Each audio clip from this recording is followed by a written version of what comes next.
Methodology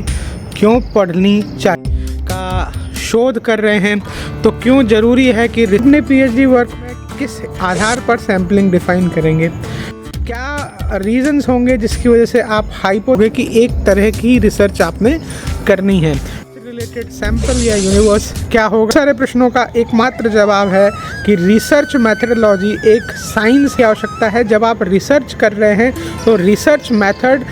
किस direction में आपको लेकर जा रहा है तक एनालाइज नहीं कर सकते, असेस नहीं कर सकते तब तक कि हमारे पास रिसर्च मैथडोलॉजी की सही तरह रिसर्च मैथडोलॉजी पर बारीक बिंदुओं पर मैं doctor Amit Tiwari Gyandhara knowledge for all segment पर बहुत यूज़फुल वीडियोस लाता रहता हूं। तो इस चैनल को सब्सक्राइब करें, वीडियो को लाइक और शेयर करें। हेलो नमस्ते, मैं हूं डॉक्टर अमित तिवारी और आज रिसर्च टॉक में एक बहुत महत्वपूर्ण विषय पर बात कर रहा हूं और ये विषय है कि रिसर्च मैथडोलॉजी क्यों पढ़नी चाहिए। सामान्यतः आपको ये विषय शायद ठीक से समझ नहीं आया हो तो क्लियर करूं कि अगर आप एक शोधार्थी हैं, मेनली पीएचडी का शोध कर रहे हैं, तो क्यों ज़रूरी है कि research methodology as a subject आप बड़ी गंभीरता से पढ़ें। साथियों, जिन लोगों ने रिसर्च को एक कंसोलिडेटेड पैटर्न में करना सीखा है वो जानते हैं कि रिसर्च को तीन ही तरीके से कन्फाइंड किया जा सकता है, एक तो क्वालिटेटिव, एक क्वांटिटेटिव या मिक्स्ड मेथड। तो तीनों ही मेथड्स को सही ढंग से करने के लिए यानी शोध प्रविधियों को समझने के लिए ये बहुत आवश्यक है कि रिसर्च रिलेटेड मैथडोलॉजी को आप जानें। इसलिए ही आज ये एक मोटिवेशनल वीडियो कि रिसर्च मैथडोलॉजी आप क्यों पढ़ें के बारे में बात कर रहा हूँ। मेरे इस वीडियो को शुरू करने से पहले आपसे कुछ प्रश्न हैं, जैसे आप अपने पीएचडी वर्क में किस आधार पर सैम्पलिंग डिफ़ाइन करेंगे, क्या वो रीज़न होगा जिस हिसाब से आप ऑब्जेक्टिव डिसाइड करेंगे, क्या रीजंस होंगे जिसकी वजह से आप हाइपोथेसिस डिसाइड करेंगे, क्या कारण है कि इस रिसर्च का एक स्पेसिफिक पैटर्न आप डिसाइड करोगे, या क्या वो रीजंस हैं जिनको लेकर आप करोगे कि एक तरह की रिसर्च आपने करनी है। इसके अलावा आपको लेकर आपका रिसर्च रिलेटेड सैंपल या यूनिवर्स क्या होगा, कितना होगा, आपका रिस्पोंडेंट या आपके रिस्पोंडेंट को क्वेश्चनेयर किस तरह के आप असाइन करोगे, आप अपनी रिसर्च में एक्सपेरिमेंट कर रहे हैं या रिसर्च के अंदर एक्सप्लोरेशन कर रहे हैं या किसी भी तरह का एनालिसिस कर रहे हैं या कंपैरिजन कर रहे हैं, और लास्ट में आप जो भी रिसर्च गैप को आइडेंटिफाई करते हुए ऑब्जेक्टिव या हाइपोथेसिस सेट करते हैं तो किस आधार पर होगा। इन बहुत सारे प्रश्नों का एकमात्र जवाब है कि रिसर्च मैथडोलॉजी एक साइंस है जिसमें स्टैटिस्टिकल चीज़ों को अच्छे से समझना और रिसर्च के पर्सपेक्टिव में क्या कुछ है जो रिसर्चेबल है, कैसे है जो रिसर्च किया जा सकता है और किन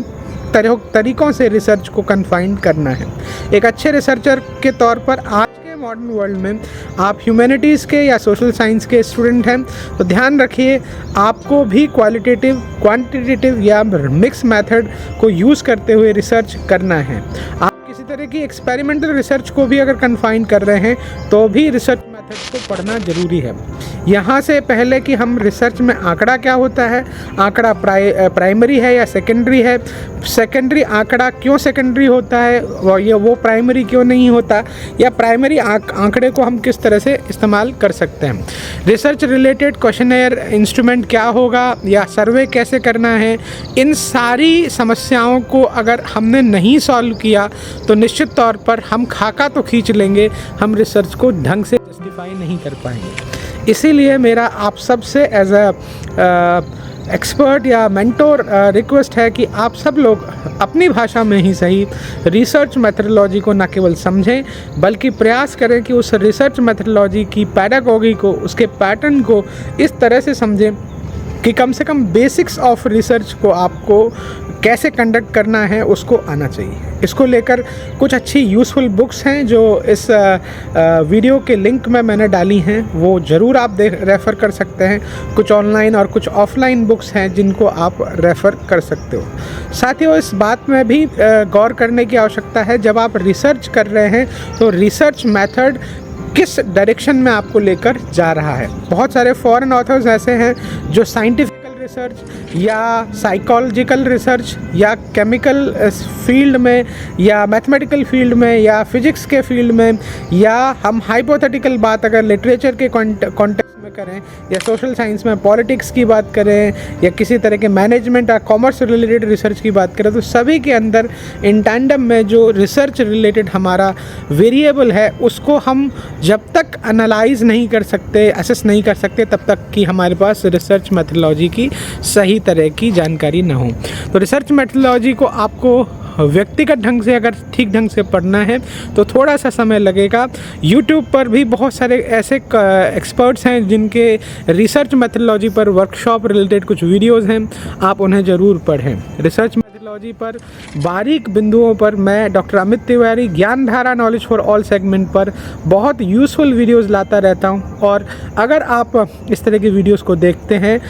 उनसे लाभान्वित होते हैं, तो ज़रूर इस चैनल को सब्सक्राइब करें, वीडियो को लाइक और शेयर करें। अगर आप इन चीज़ों से बेनिफिटेड होते हैं तो मेरा कमिटमेंट है कि आगे आने वाले समय में आपके कमेंट्स के बेसिस पर, आपकी लाइकिंग के बेसिस पर मैं और भी कंटेंट इस तरह के विषयों पर बनाऊंगा, जिसमें रिसर्च मेथडोलॉजी के बारे में, सैम्पल के बारे में, सैम्पल टाइप्स के बारे में,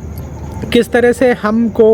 क्रॉनबेक अल्फ़ा टेस्ट करना है या रिलायबिलिटी कैसे टेस्ट करना है, क्वेश्चनर को कैसे डिज़ाइन करना है, किस तरीके से हम बाइनरी मोड में क्वेश्चनर को कन्वर्ट करते हैं, क्वेश्चनर को फ़िल्टर कैसे करना है, डेटा को एनालाइज करने की प्रक्रिया से पहले क्या करना चाहिए,